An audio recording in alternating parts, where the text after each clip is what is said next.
All right, everybody, Bryce here, coming at you with another real quick crypto market update, guys. I hope you had a great week, because I certainly did. The crypto markets had a really nice bounce that's just starting to form. Bitcoin rocketed from the lows on Friday of last week at $60,000 to $66,000 pretty much over the course of just a few days. So now here we are sitting around $66,500 and headed higher. I think the lows are in for this correction. Most of the bull market corrections in the past for Bitcoin and for crypto in general don't really last more than 2 months. So this is what I'm expecting, the bull market rally to actually continue from here. I think the lows for this correction are in. Now, this is not what I've been saying for the past 2 months since this correction has been occurring. In fact, I've been a little bearish in the sense that I've been calling for a continuation of this correction, talking about things that are headwinds and all that kind of stuff. But when you have a breakout like we saw, again, where Bitcoin goes up so fast and so hard just in such a short amount of time, and you also start to see some of the altcoins continue and play catch up, you just know that there's a strong bid in the market. Bitcoin is now trading strong, many altcoins. And I think one of the things that's really driving this bullishness, aside from just the fact that, coins are down between 25 and 50% off of their highs. So traders think, hey man, this is a good deal, right? You buy 50% off and you sell back at the high. So a lot of people are stepping in now just because of the relative discount. But I think there's a whole cohort of institutional investors that have been waiting for one thing to happen. And that thing actually just happened on Thursday. The Senate finally passed, for the very first time, a crypto regulation resolution, okay? So it passed this bill in order to repeal the SEC's Staff Accounting Bulletin 121, which was very prohibitive for the industry. It kind of was like a noose on the industry that basically made it very capital inefficient for banks and these really, highly regulated financial institutions.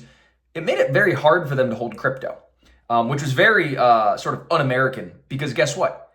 This rule was passed down by the SEC without any congressional approval, without any discourse. There's no conversation about it. So what this SAB 121 really did was it made banks, whenever they held crypto, they basically had to mark it as a liability, not as an asset. So they basically had to mark, if you hold, $1 million worth of crypto, on your balance sheet, on your accounting reports, it looks like you loaned out $1 million.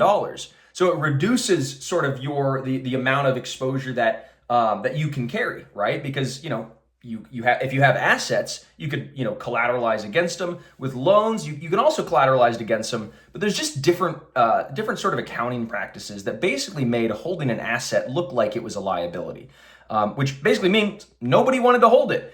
It didn't make sense. So Senate, after Congress passed it, Senate passed it 60-38. So it had the super majority. This is pretty interesting. It had the super majority. You don't see that often. You don't see the Republicans and the Democrats kind of agree on something at the same time. At least I haven't. You don't see it very often. So it goes to show that crypto is a bipartisan issue.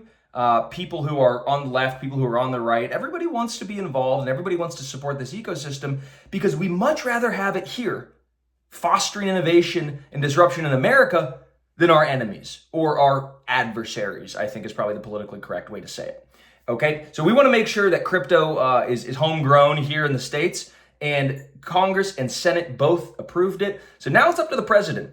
Now it's on the president's desk for veto. He has 10 days from Thursday, when it was passed, to veto it or to disapprove it. To veto it or approve it. So we'll see what happens. He's already announced that he's going to veto it, which means he's going to make sure that this doesn't become law. And I think people will appeal that. People will try and fight him on that, because we had many, many Democrats, including Chuck Schumer, who is the leading Democrat in the Senate. He's the second most powerful Democrat in the world, next to President Joe Biden. So he even voted yes on this pro-crypto bill. So we're going to see it's going to be a collision of two worlds here. pro-crypto, anti-crypto. I think pro-crypto is going to win out, as we're seeing in the courts time and time again. Crypto companies are winning the battle. It's only a matter of time, guys, before this industry just blows up in a good way, and we bring in the traditional financial institution. The banking world is coming in. Okay, the Bitcoin ETFs have made that very clear. You can see Morgan Stanley holds almost $500 million of Bitcoin ETFs on their balance sheet. You see many of these different asset managers like Millennium, which is one of the largest hedge funds in the world. They have $64 billion. They reported in their 13Fs that just came out on May 15th. They've got $2 billion worth of Bitcoin ETFs. Many, I think it's Hightower Advisors, which is the second largest registered investment advisor in the world, or in the States, that is independently managed. $122 billion under management. They announced that they're holding Bitcoin. So there's all sorts of new announcements that are coming out in this cycle on the tail of the Bitcoin ETFs that make it just a very incredibly attractive opportunity to be buying in this environment. So I'm bullish. I think this correction's over. I think there's a lot of positive things lining up. So, hey, it's a good time to be a crypto investor. And hopefully you guys enjoyed. Hopefully you guys learned something. Hopefully you guys have some good action items to take home. But that's it. That's your crypto market update. And real quick, by the way, if you're not already subscribed to a service where you can get much more in-depth analysis and technical analysis, fundamental analysis, market weather reports, newsletters, videos, university level education around crypto. If you don't have something like that, but you want something like that, I've got a great deal for you. Because for $1, I'll give you a 1-week trial to Crypt Nation, okay? So a $1 1-week trial to everything that we have to offer here at Crypt Nation. I think you're really gonna enjoy it. It's gonna give you the next leg up. It's gonna give you the edge over every other investor. We've got over 10,000 crypto investors joining us already in Crypt Nation that have been with us through bull market and bear market, stuck with us. We're really excited to offer this to you guys. $1, 1 week. We'll see you inside.